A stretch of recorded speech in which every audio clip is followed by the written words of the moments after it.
question everything. Got a mind to question everything. I've got a mind to question everything. Got a mind to question everything. I'm gonna quiz the teachers, but I will keep my own heartstrings. Yeah. You know I got a mind to think bigger than I thought. Make a new decision, I don't have to buy the things I bought. It's powerful to know I'll make it up along the way. I'll be true to myself, but my dreams on the shelf make it up a better way. I got a mind to choose the way I go. I got a mind to choose the way I go. I'm gonna choose my own way. I'll overthrow the status quo. Yeah.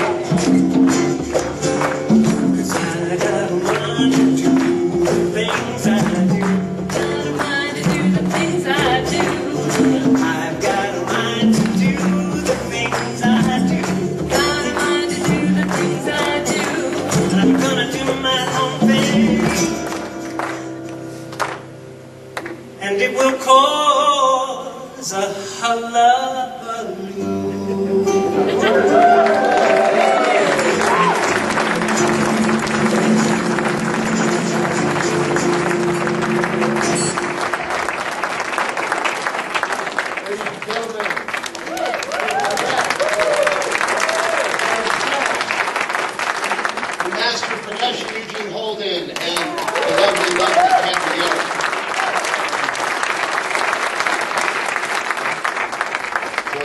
Off the stage, he's not leaving without a hug. I'm telling you that right now.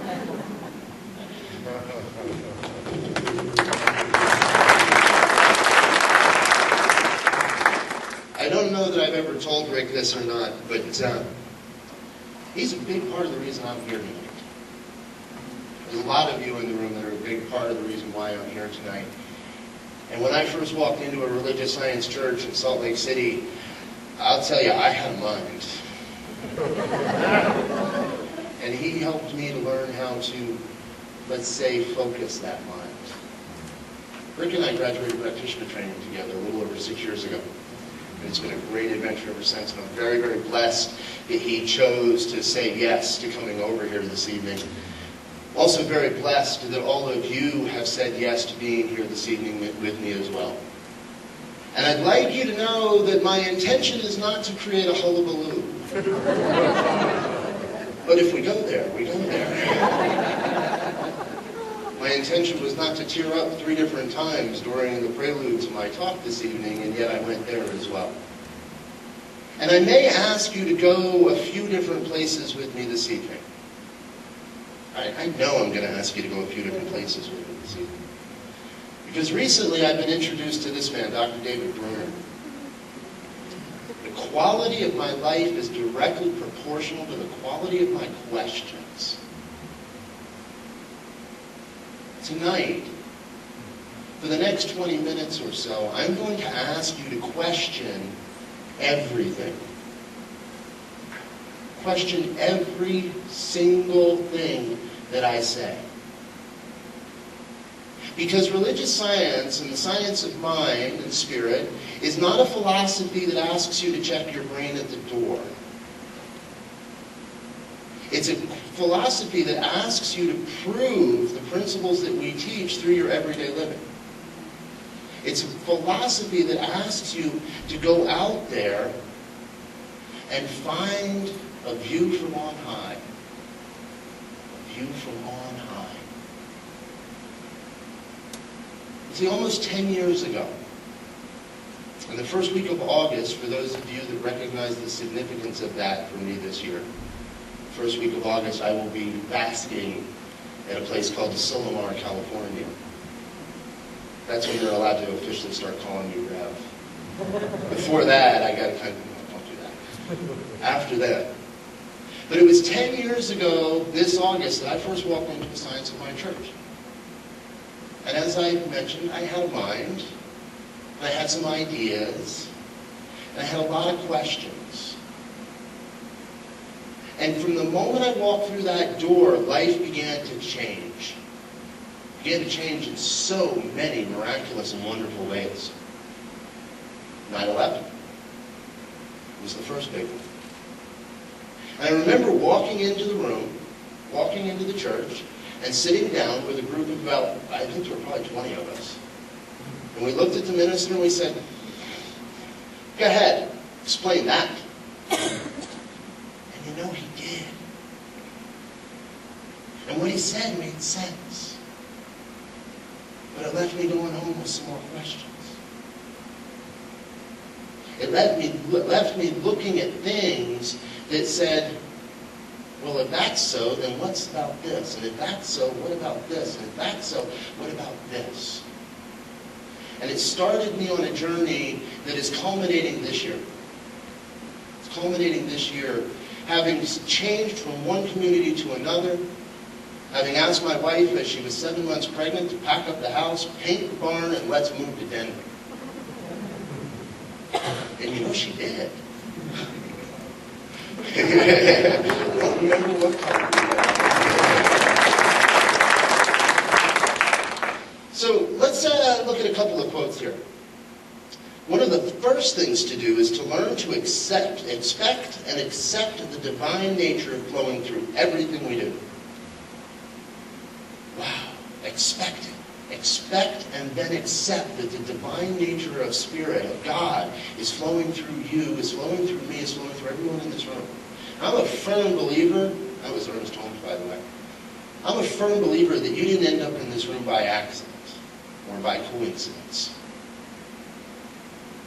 The very fact that you're sitting in the seat that you are tonight means that this meeting, this event, this experience was preordained. And if there is anything that I would like to make my ministry about and strive to do, it is to make everything we do a shared spiritual experience. A shared spiritual experience. Ernest continues, once we get the idea of accepting the divine, we got to remember that God is eternally present and we are the instruments of its expression. But only as much of the divine essence is ours to use as we permit to flow through our complete and unobstructed faith. You get to make it up. And I suggest you make it up so it works for you. What you allow and accept can become. And a little bit later he wrote, to reduce the whole thing to its simplest form, here it is, secrets of the universe. Whatever one reflects into mind tends to take form. Whatever one reflects into mind tends to take form. And we end up with the most amazing experiences. Personally, I have reached what I am calling my summer up on high. I'm getting this view and this perspective about what this concept called ministry is all about. And whether you choose to take the pain and the suffering and the labor of getting an REV in front of your name, I see all of you nodding out there, you know who you are, or not is regardless. Each of you is here with a divine mission on this planet. Each of you is here with a divine calling on this planet. Each of you is here to make an impact in one way or another. And what I know through this teaching, through this past 10 years of scrambling up hills and feeling like I get sucked back down, of taking a step off the trail, or so it seems, of stepping in the deep, dark, brown stuff.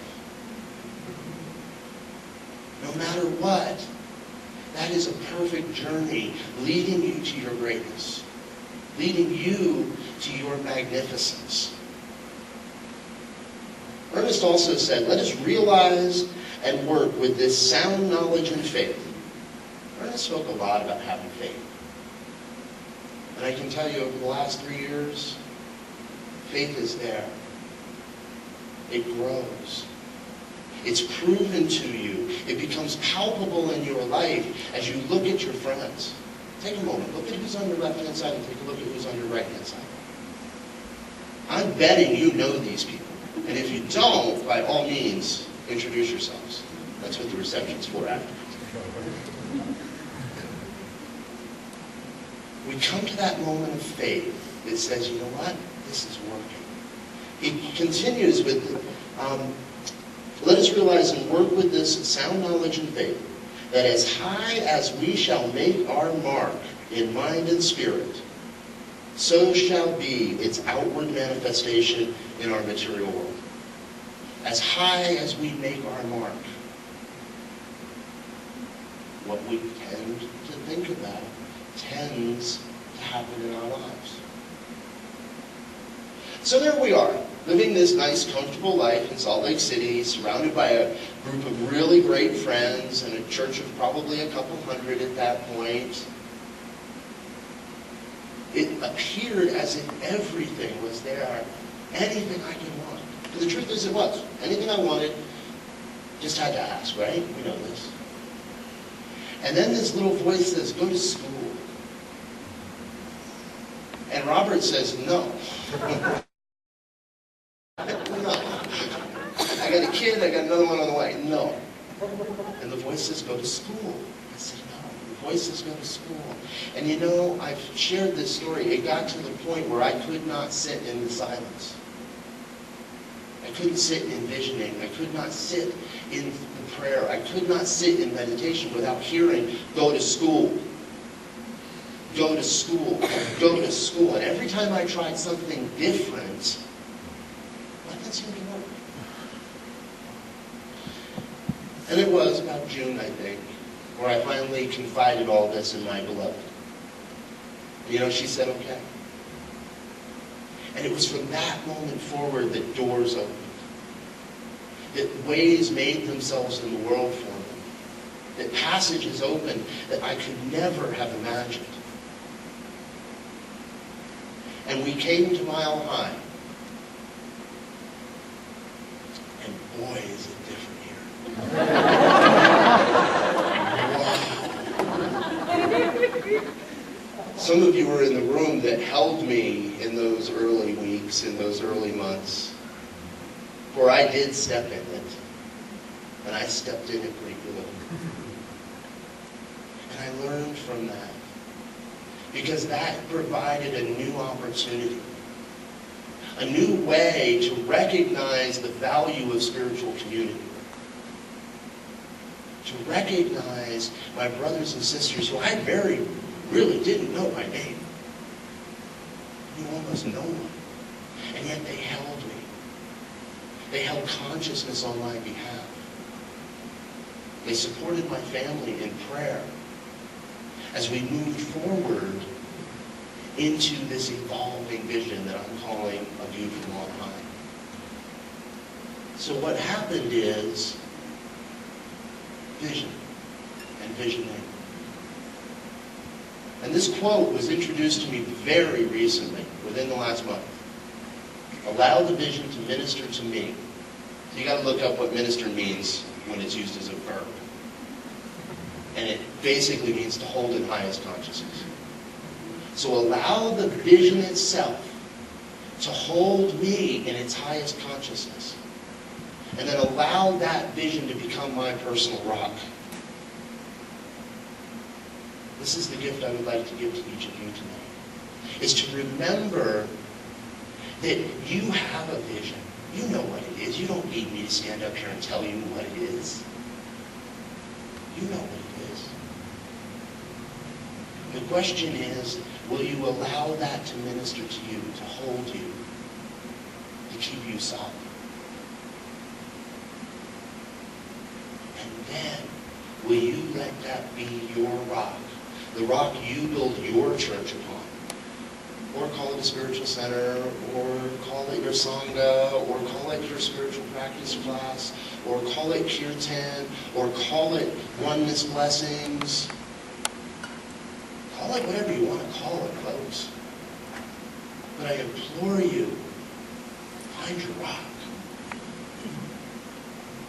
For me, I have one foot firmly planted on top of my family. I don't always like that. But that's where it is. And And the other is firmly planted in this call to ministry. This call that says, how do I serve? How do I serve those that I in any way connect with? Many of you in the room may recognize that United Centers for Spiritual Living has a somewhat audacious goal out there of touching 100 million lives. Long ago, I decided that I personally would like to contribute 1% to that. I'll let you do that. It's not hard. If I can in any way contribute 1% to that goal, then I feel I've done my job. For you, maybe, well, again, I'm not even going to speculate what it might be for you. Because what it is for you has to be real for you. Has to be meaningful for you. Has to be something that brings tears to your eyes. In a moment here, I'm going to hopefully share something with you that will bring tears to your eyes again. Because I'm going to ask Rick to come back up to the piano.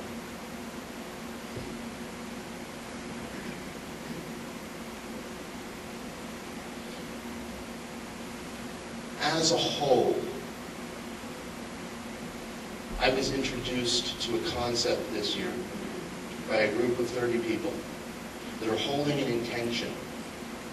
I personally thought it was a pretty lofty intention. And what that is we are raising the consciousness and remembering we are one, vibrating as light and love. Let me say it again. We are raising the consciousness and remembering we are one, vibrating as light and love. You like it? I wish I could say it was mine. I can't say I had a part in it. But more importantly, that is the intention of the 2011 practitioner class at Mile High. These guys don't even have a license yet. And look at what they're coming up with.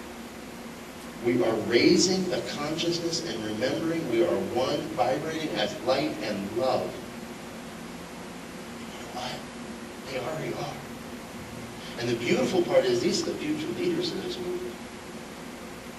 They're going to stand up here, some of them, and I know of at least 3 or 4 that will have their shot at this same service in a few years coming. And I implore you to keep coming back and supporting these services. Because what you're going to find is they're going to do even greater works. There's more out there, folks. So I'm going to ask you for just a moment, if you're comfortable, close your eyes. Let this soak in.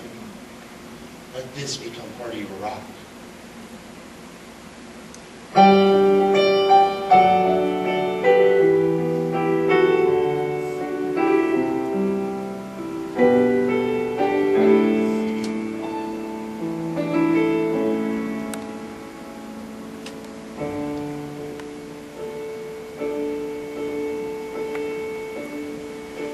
Just when I think I know all I can do, there's more.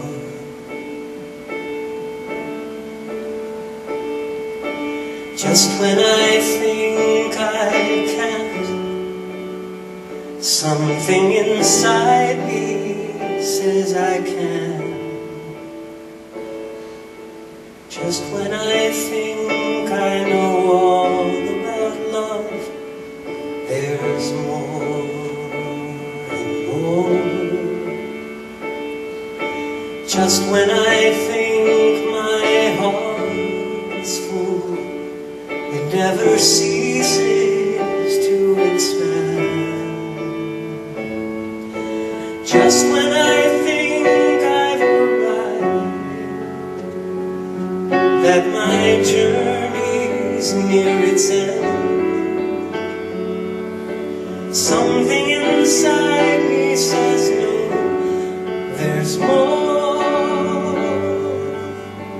Think again. My heart is open. My mind is free.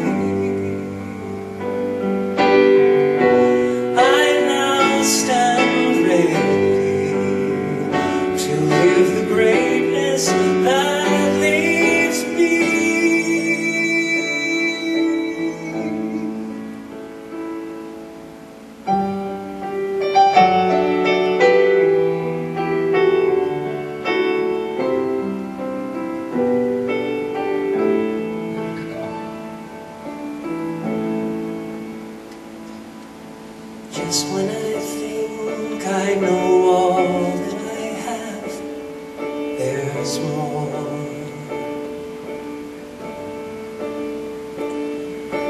Just when I think my life is full, another gift is mine to hold. Just when I think I know all that I am, there's more and more. Just when I think I know myself, another mystery unfolds. Just when I think I've arrived, that my journey's near its end, something inside me says no, there's more. Think again. My heart is open, my mind is free. I now stand ready to live the greatness that leaves me.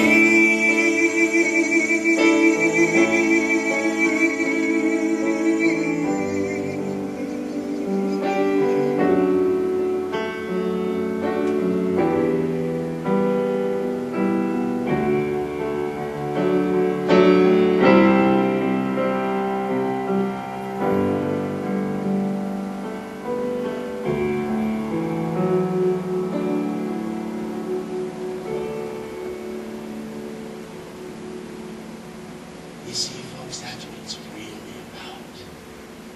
All of it. It's about getting that there's more. And that there is always more. There's more of anything, everything that you could desire. More money, more family, more friends, more abundance, more love, more light, more beauty, more of all of it out there. And it's just sitting there waiting for you to say yes to it. There's more that we are creating here in this room. As a spiritual community, as a collective consciousness, we have created a container here this evening that can hold and can express more than any of us would ever imagine. The heart energy in this room right now. If we wanted to, we could blow the doors off the place. If we want to, we can accomplish anything. Anything. And my job, I firmly believe, is to help you, to serve you, to simply just stand up here and be an example and remind you that you can do it too.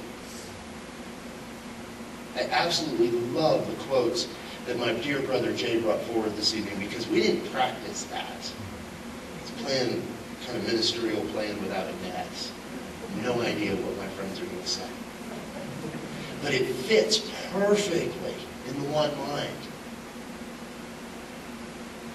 And I'm so happy I brought this quote with me this evening. It's by Wayne Teasdale. It's from his book, The Mystic Heart. The real religion of humankind can be said to be spirituality itself, because mystical spirituality is the origin of all the world's religions.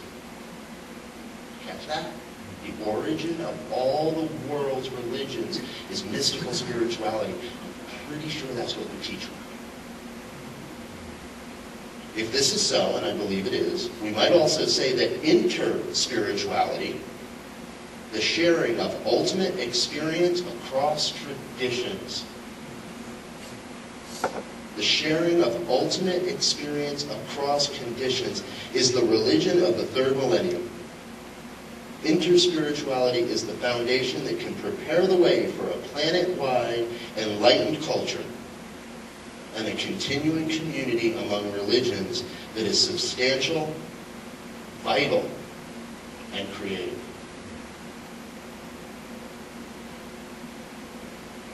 Substantial, vital, creative.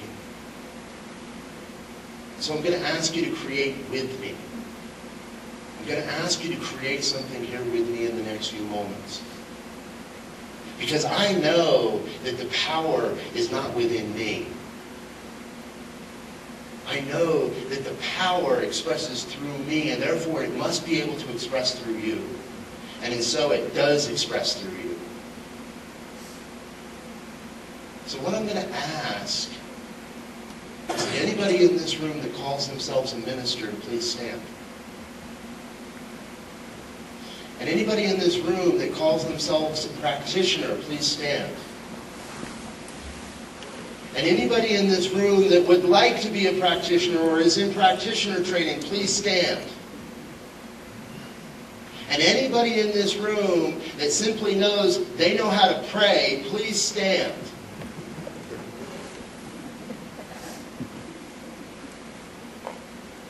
And I know that you two know how to pray.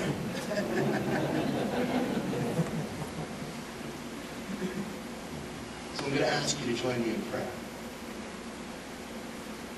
And just recognize that there truly is only one power, one presence, and one intelligence. It's operating as me, it's operating as you, it's operating as all of life. I happen to call it God, but I'm open to you calling it by whatever name suits you. Because it's still all the one. It's right here. It's part of me. It's part of you. It's expressing through the piano, through the guitars, the drums, through the little children, through the laughter, through the fun, and through the life of it all. Through the love. It is spirit. It is spirit expressing itself magnificently. And so in my time, I simply spend my time calling forth for you, claiming on your behalf an experience, an opportunity to step into your greatness and say, yes, there is more for me. I'm ready, I'm willing, and I'm able. And so I'm going for it. I'm going to create a hullabaloo. Because there's more out there than I've ever imagined. So I'm simply grateful for each one of you. For this shared spiritual experience, this community that is the wave of the third millennium, that is interspirituality by its very definition. We are that more. We are that more.